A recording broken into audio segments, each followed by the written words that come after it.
des fascistes pour lutter contre les communistes. En France, comme en Allemagne, dès la fin de la guerre, les US et les Anglais ont organisé la mise en place des services de renseignement, dans une optique fermement anticommuniste. Cela peut sembler énorme car on évite de nous l'apprendre à l'école, mais aujourd'hui tout cela est très bien documenté. L'armée et les services de renseignement des États-Unis se sont trouvés à la manœuvre. Avec les services anglais, derrière la création des services de renseignement de plusieurs pays européens, dont la France. Les premières troupes qui ont constitué ces nouveaux services de renseignement d'après-guerre étaient pour la plupart très orientés à droite. Et il n'était pas rare que d'anciens collabos et fascistes soient considérés comme des recrues de premier choix. Par ailleurs, grâce à ces effectifs dont beaucoup étaient prompts à mener des opérations clandestines, les services américains et anglais ont pu organiser sur le territoire un certain nombre d'opérations anti-communistes dont toutes n'ont probablement pas encore été révélées par les archives.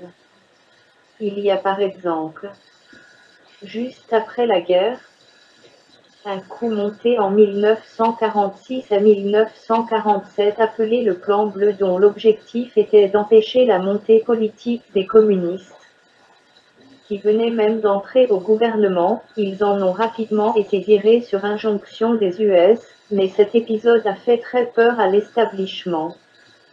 Toutefois, ce plan a été rapidement exposé et a donc échoué.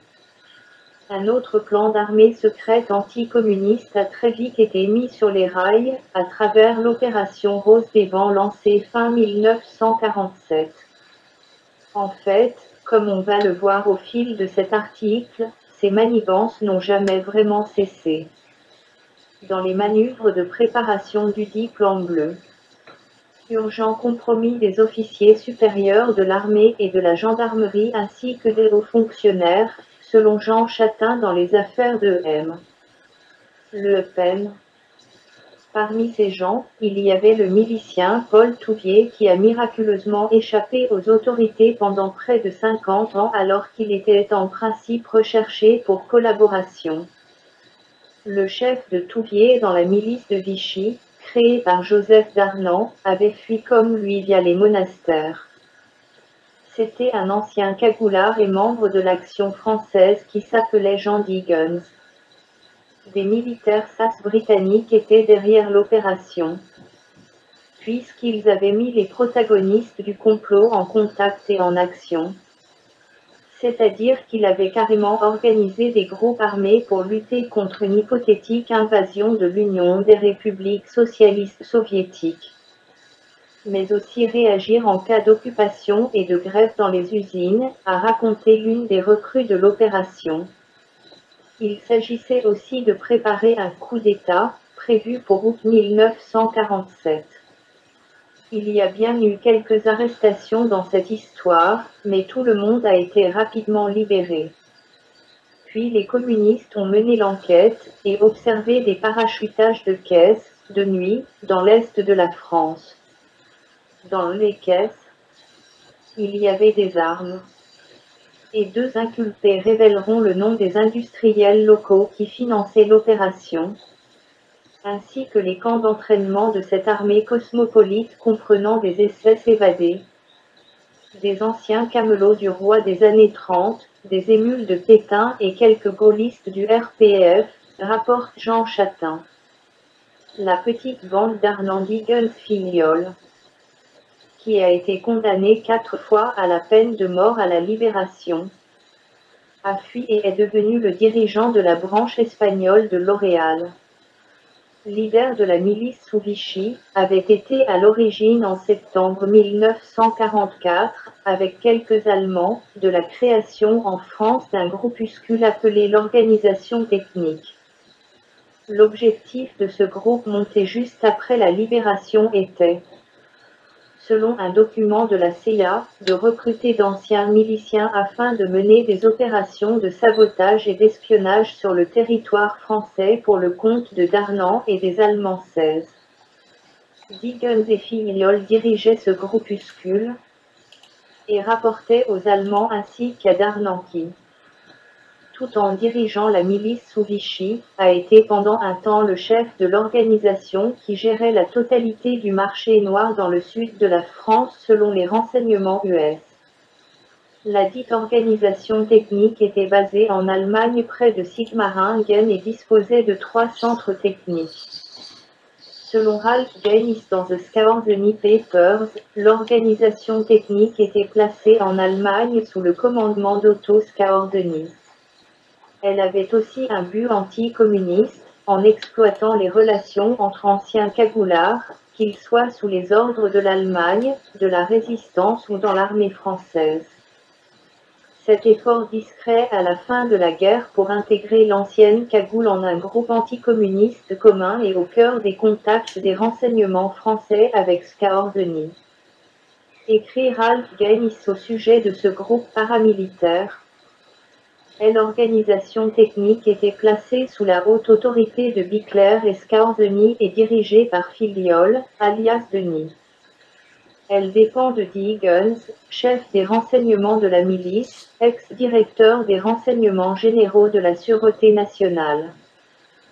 Ses objectifs sont de former des agents capables d'aller dans les territoires occupés par les Alliés pour y recueillir des renseignements d'ordre militaire, politique, économique, branche OTI, exécuter des destructions, des sabotages, et créer un climat d'agitation révolutionnaire. OT2, établir des liaisons radio, OT3, et les recrues étaient des miliciens qui avaient fui en Allemagne à la fin de la guerre, résume Jean-Marc Berlière dans Liaison dangereuse. Miliciens, truands, résistants, Paris en 1944. Dans les années d'après-guerre, les US se sont aussi occupés d'éjecter les gens un peu trop à gauche à leur goût de toute l'administration, et de réorganiser la police qui a été rapidement, dès 1947, vidée des communistes et autres gauchistes, renseignements généraux compris. Un dénommé Jean Diggs, sorte d'agent double qui collaborait avec l'Office of Strategic Studies, OSS, américain pendant la guerre alors qu'il travaillait déjà pour les renseignements généraux, RG, français de Vichy, a été placé en 1948 à la tête d'une nouvelle police secrète anticommuniste. Cette police parallèle, qui disposait de listes de communistes réalisées pendant et après la guerre, était sous la responsabilité du ministère de l'Intérieur tenu par Jules Match. Ce réseau de policiers anti-communistes constitué par Jean Diggs était une sorte de filiale du service d'ordre du RPF, avec lequel les US collaboraient déjà. Selon Patrice Ernu, dans son livre Affaire Ernu. Histoire d'une calomnie, le réseau Diggs était en fait un service officiel de la préfecture de police de Paris, créé sur les instructions du ministère de l'Intérieur. Ce service comprenait 10 inspecteurs de police placés sous les ordres d'un commissaire adjoint et de Jean Diggs, qui deviendra le directeur de cabinet du préfet Jean Bello. Son réseau qui était à l'origine censé traquer les communistes piquait en fait un peu tout le monde, car Diggs avait tendance à voir des communistes partout.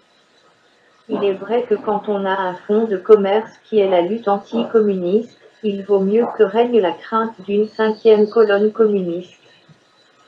Crainte savamment entretenue par ceux qui avaient vu là un créneau porteur, que ce soit par idéologie ou par paranoïa. Syndicaliste et membre de la SFIO dans les années 20. Jean Bello entretenait depuis longtemps des réseaux anti-communistes via la franc-maçonnerie, qu'il avait rejointe à 24 ans au Grand Orient de France. Patrice Ernu évoque une campagne de calomnie organisée au début des années 50, visant à faire passer son père, ministre de Mitterrand, pour un suppôt des soviétiques. Une campagne menée, explique-t-il, à l'aide des réseaux francs-maçons, et qui a culminé par un article dans l'Express en 1996. L'un des bras droits de Jean Diggs était un certain Alfred Delarue. dit Monsieur Charles. Ancien membre des brigades spéciales de Vichy, condamné au lendemain de la Libération à 20 ans de travaux forcés, Alfred Delarue, détenu au camp de Noé dans l'Ardèche, s'en évade en 1947. Les services américains le récupèrent. Il se retrouve aux États-Unis. Quand il en revient, il retrouve place dans la police, dans le réseau d'Ibs, avec d'autres anciens collaborateurs membres avec lui d'une amicale des épurés, écrit Jean-Marc Théolaire dans Les néo-nazis.